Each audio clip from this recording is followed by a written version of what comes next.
Virginia Tech, Tennessee took care of business, beating Virginia Tech 45-21, 45-24, something like that. Excuse me if that score is incorrect. Props to Tennessee, took care of business. Virginia Tech, they aren't what they used to be. We saw that towards the end of Frank Beamer's era there, the Beamer ball era. Now on to a new coach. What happened to the ball players in Virginia? People in Virginia, hit me up. What happened to all the ball players? Where are they at? Virginia Tech is down. Virginia has been down for some years. And I know that area produces some ball players. So where are they? Let's go ahead and get over to the college, or to week 3. Got a full slate of games. Wait, before I do that, there was a note out here I wanted to pass along. What did I do with that note? USC. Did you see this in the news? USC had 2 players, sexual assault. This is stemming from the game to open up the season. I guess this took place in Dallas prior to game 1, the Alabama game. Osa Messina and Don Hill, they've been kicked off the team. They're out of school. The charges are still pending. Universities and sexual assault, anything to do with sexual assault, they are going to shake you down. Now is not the time to getting in that kind of trouble. All right, now let's get over to the game. Speaking of USC, again, full slate, conference play begins for some teams, a lot of teams. USC versus Stanford, Saturday night, 8 p.m., ABC. Trojans fans, real simple. Tackle Christian McCaffrey. Tackle C-Mac. Put the T-shirts together, wear them. Make sure we are tackling C-Mac. That is going to be a major key in the game. The game of the week, though, this week is actually early, 12 o'clock start. And that's Florida State versus Florida State versus Louisville. Clean that up. Very, very, very good game. 2 of the more exciting quarterbacks in college football.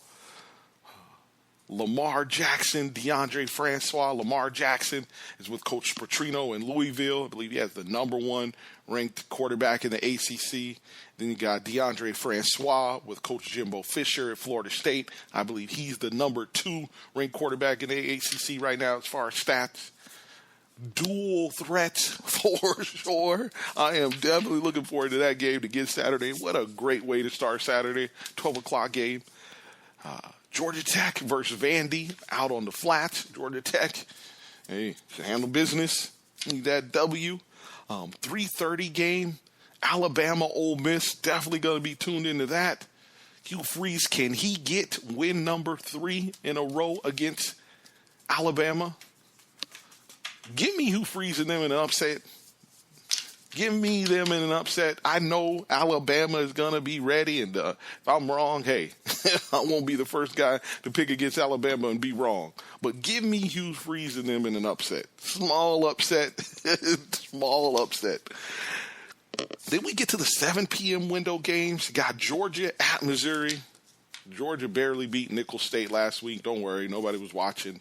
It's even tough to get the players to lock in on that. So I want to see what kind of Georgia effort and what that team looks like when they're locked in and focused. I believe that you won't have to worry about them being prepared to play this week. They'll be well prepared. I would go with Jacob Eason, but we'll see. Definitely going to be a good game. Michigan State at Notre Dame. Give me Notre Dame by a touchdown. That's a 7 p.m. game as well. I believe that game is, at Notre Dame, so it's on NBC. Give me Notre Dame by a touchdown. I think that'll be a good game, but Notre Dame will score. And, 1 touchdown. Ohio State, Oklahoma, that's a late game. That's 7 p.m. game in Norman, Oklahoma. Big game, Bob versus Urban Meyer. That's going to be a good one. Give me Ohio. I picked Ohio State for my Final Four, so I guess I got to stay with them. Give me Ohio State to win that game. Texas A&M at Auburn, 7 p.m. window. Auburn, you need this game badly. And then lastly, after dark, if you don't get to any of these games, the After Dark West Coast special. Texas, Coach Charlie Strong takes his Texas squad out to Cal. And that'll be a good game in Berkeley. Definitely will be tuned into that. That is all of the college football games. College is back on track, so appreciate that. We'll discuss those games next week for sure. Week 3 college football we'll definitely discuss next week. All right, let's get over to this Falcons 5. I'll do this Falcons 5 and get you out of here. Falcons, again, they lost 31-24, if you're not aware. 31-24, week 1, Tampa Bay. Let's just talk about the facts. Jameis Winston is now 3-0 against this Falcons squad. Coach Dan Quinn is now 1-6 in the division. And Jameis Winston is 3-0 against this Falcons team in his career, 2-0 in the Dome. And this has to get fixed. Got to be better in your division. And you went 1-5 last year. Teams are starting to look. You don't go down to New Orleans and ever win. Carolina has had the upper hand in this matchup the last couple of years. You split with them last year. But, now you're not beating Tampa Bay. That is a problem. Got to fix that. Got to be better in the division, and you got to beat equal teams. We talked about how the talent on these teams seem to be pretty much equal. I believe slightly tilted towards Tampa Bay, but my thing was, hey, there was no more disparity at quarterback. So, gotta clean up the division. You're not going anywhere till you start winning games in the division. All right, the game notes, the defense, the poor tackling, that was evident. You saw the game, poor tackling, but that's fixable. Again, you saw the play with Charles Sims. I believe 6 players had a chance to make that tackle at the end of the half and didn't get it done. And that's something you don't expect to see from a Dan Quinn coach team, right? He came from Seattle with Pete Carroll, and he's a defensive guy. You expect tackling. That's a fundamental. That is fixable. They should clean that up. On offense, hey, Matt Ryan didn't look bad. He did not look bad. He actually played fairly well all the way up until the end. He picked the wrong time to be inaccurate. And, hey, you need those. In the game, you need those. Jameis was spinning it. Again, there's no disparity at quarterback. So their quarterback is out there making plays. You need your quarterback out there making plays. Got to finish drives. Talk about that all the time with the Falcons, finishing drives. The offensive line, the offensive coordinator, and Devontae Freeman need to get Devontae Freeman going. And I'll talk more Freeman and the keys to the game this week. But they do. They have to get to that. I would say this in week 1, watching that game again, there's a lot of correctable things. Again, we talked about the little things. We talked ad nauseum about the little things and timing. Hopefully that stuff will come. The stamina with this team, hopefully that'll come. Again, first game, first real live action with a lot of these players. So the timing, like I said, stamina, all those things hopefully will come. Pass rush will hopefully come, namely Vic Beasley. Hopefully those things will come. But again, the little things. That's why this episode is named The Little Things. There's a hidden stat in football about teams when it comes to finishing halves, starting the second half, finishing out the first half, starting out the second half.